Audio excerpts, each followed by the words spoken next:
Hello students. अब सामाजिक विज्ञान में हम आगे बढ़ते हुए चैप्टर नंबर 15 यानी 15 देखते हैं। चैप्टर नंबर 15 में आर्थिक विकास के बारे में पढ़ेंगे। अब आइए देखते हैं कि आर्थिक विकास को हम और किस तरह से समझ सकते हैं। प्रत्येक व्यक्ति की हर सुबह अलग अलग होती है।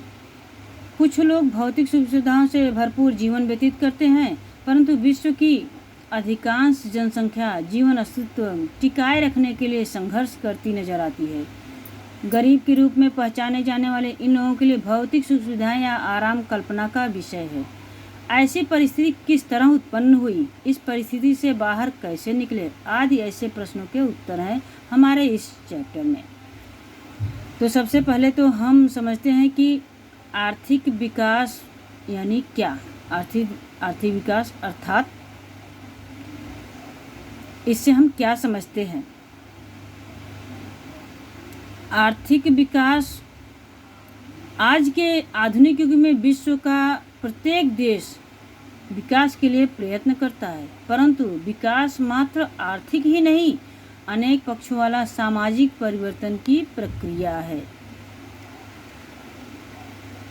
आर्थिक विकास यह किसी भी देश की राष्ट्रीय आय में होने वाली सतत वृद्धि दर्शाता है। सतत वृद्धि यानी लगातार। आर्थिक विकास के द्वारा ही किसी भी देश की राष्ट्रीय आय में होने वाली लगातार जो वृद्धि होती है, इसको ये दर्शाता है। तो हम इस तरह से समझ सकते हैं कि देश की राष्ट्रीय आय में सतत वृद्धि होना, देश की प्रति व्यक्ति आय में वृद्धि होना और लोगों के जीवन स्तर में सुधार होना, यानी ये तीनों ही इसमें इसके मुख्य रूप से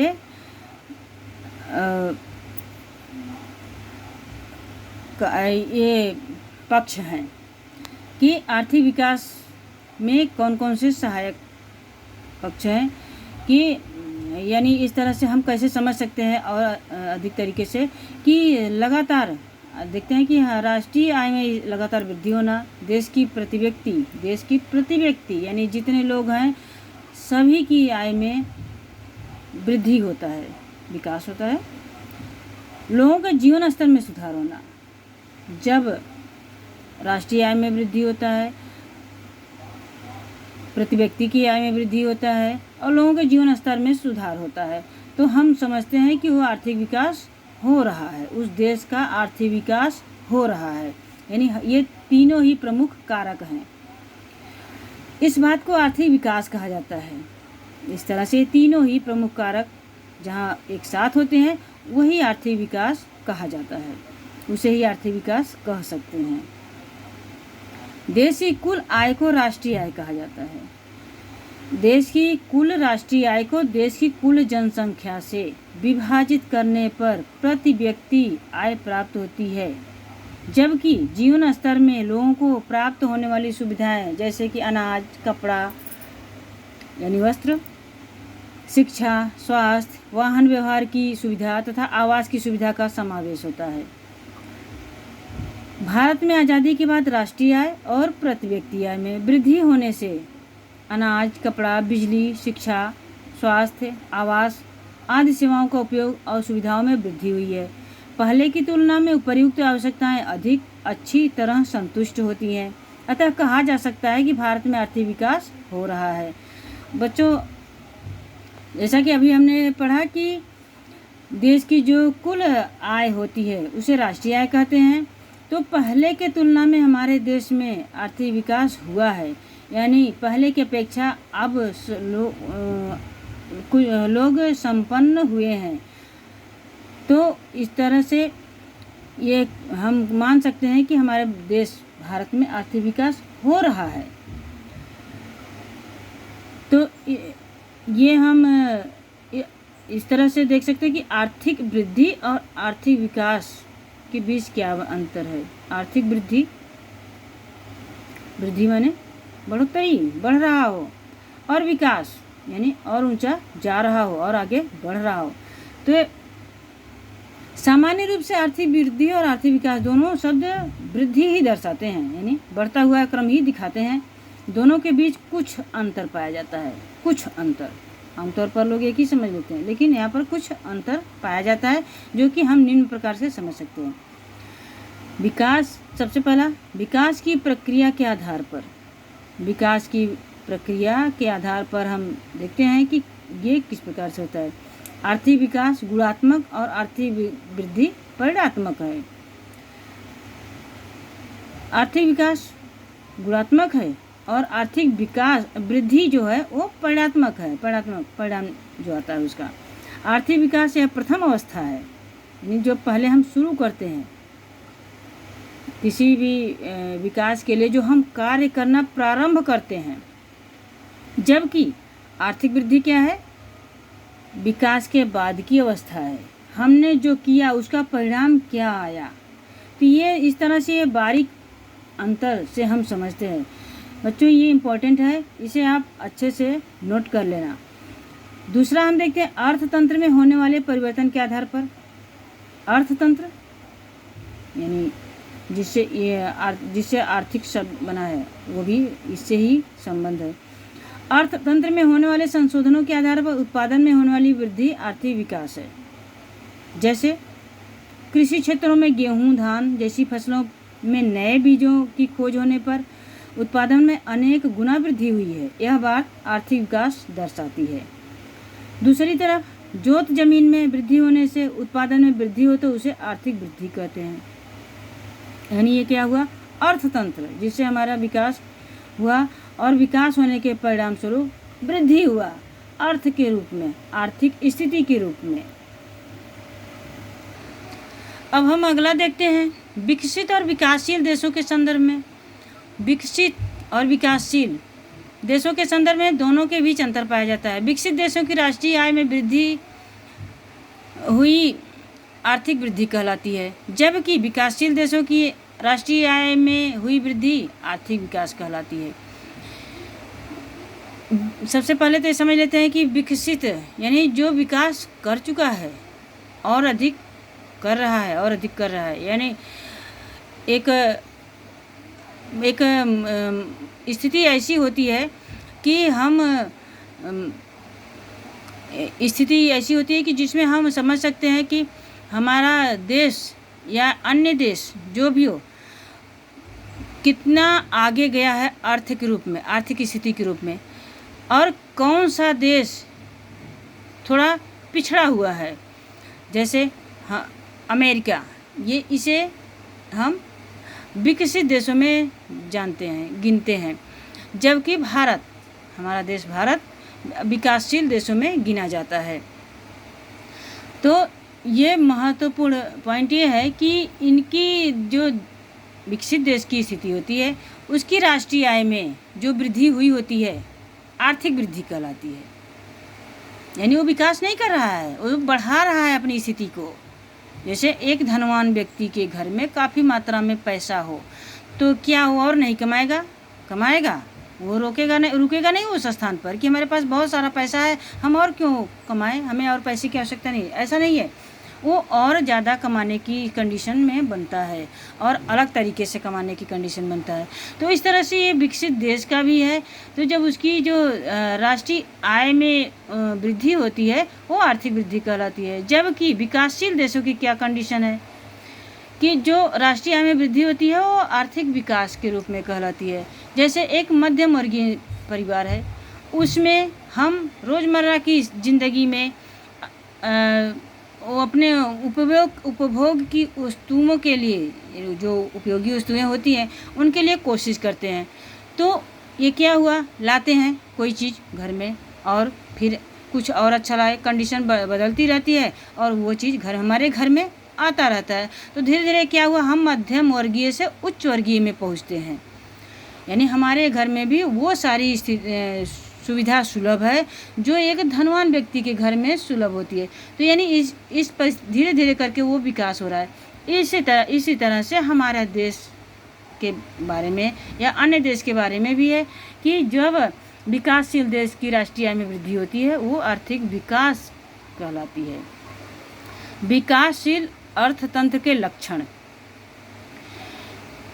विकास अर्थतंत्र, विकसित अर्थतंत्र और विकासशील अर्थतंत्र प्रति व्यक्ति के आय आधार पर अलग किए जाते हैं। प्रति व्यक्ति आय यानी जितने व्यक्ति हैं उनकी क्या इनकम है, क्या कमाई है, तो इस हिसाब से, इस प्रकार से वो अलग, इसके आधार पर अलग किए जाते हैं। विश्व बैंक के 2004 के विश्व विकास लेख में $735 से कम आय वाले देशों को विकासशील अर्थतंत्र के रूप में पहचाना जाता है। अभी हमारे मन में भी आता है कि हम कैसे जान सकते हैं कि कौन सा देश राष्ट्र विकसित है और कौन सा राष्ट्र विकासशील है, विकास कर रहा है। तो यहाँ पर विश्व बैंक के जो 2004 के विश्व विकास के लेख में ऐसा नियम बनाया गया कि $735 से कम आय वाले जो देश होंगे वो विकासशील अर्थतंत्र के रूप में जाने जाएंगे। विकासशील अर्थतंत्र के लक्षण नियमानुसार तय किया जाता है। तो सबसे पहला क्या है? नीची प्रति व्यक्ति आय।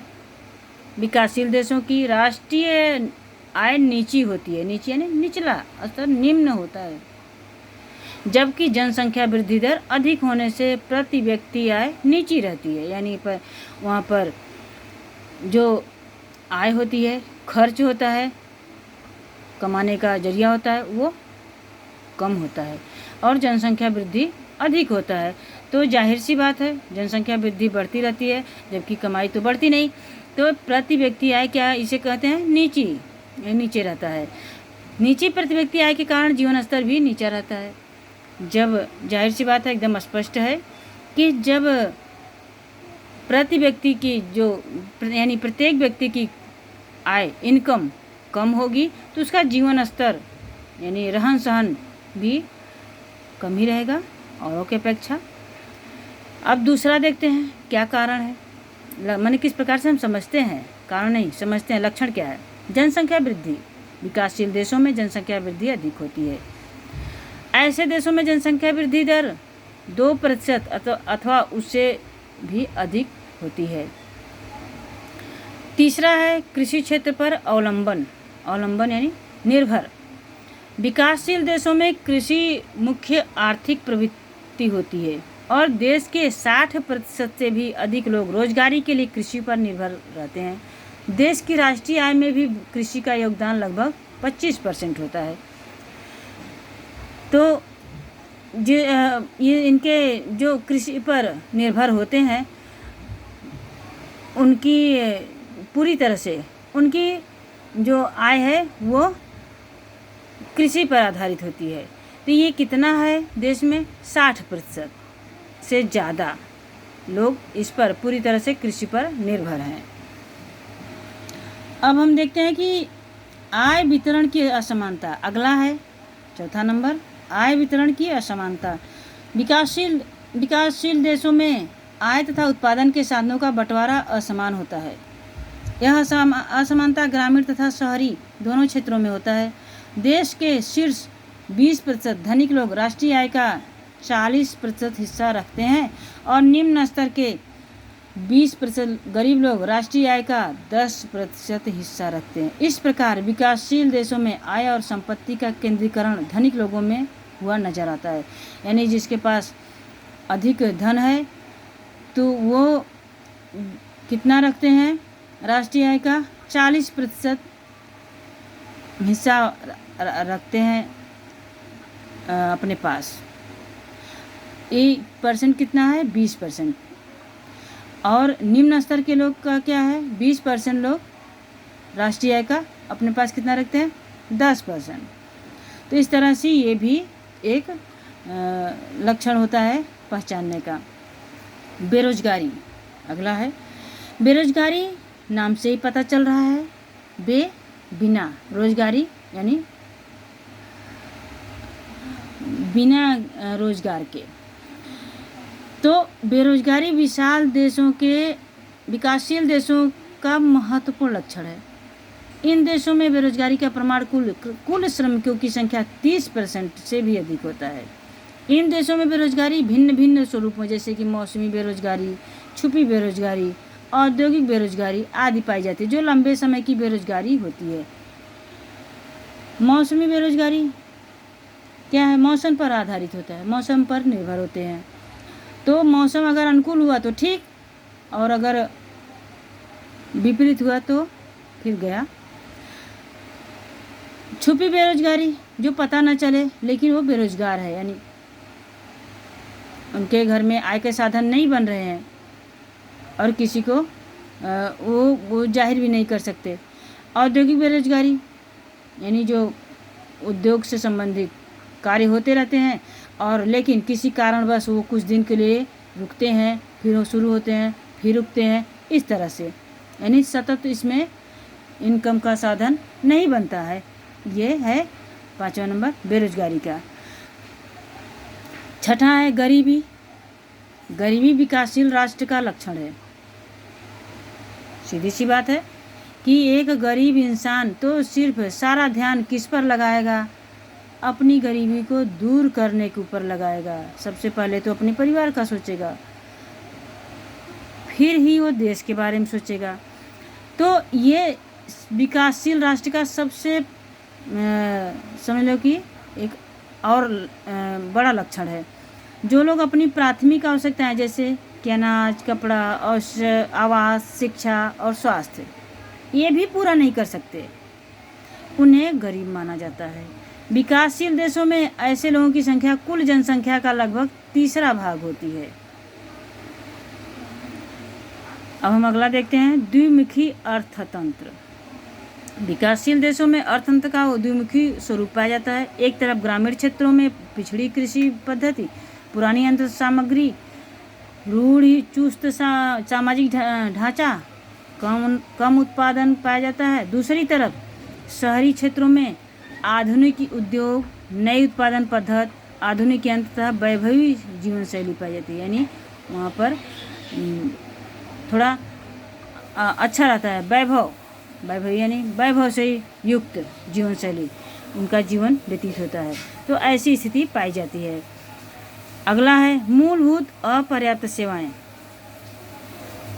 विकास के लिए अनिवार्य मूलभूत सेवाएं जैसे कि भी शिक्षा, परिवहन, संचार, बिजली,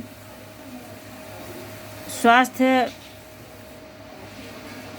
बैंकिंग आदि का ऐसे अर्थतंत्र में कम विकास होता है, जो देश के विकास के लिए अवरोधक बनता है। अगला है अंतर्राष्ट्रीय व्यापार का स्वरूप। विकासशील देशों में विदेशी व्यापार का स्वरूप और ढांचा अलग अलग पाया जाता है। ये देश मुख्यतः कृषि उत्पादों और बगीचों की उपज तथा कच्ची धातुओं का निर्यात करते हैं।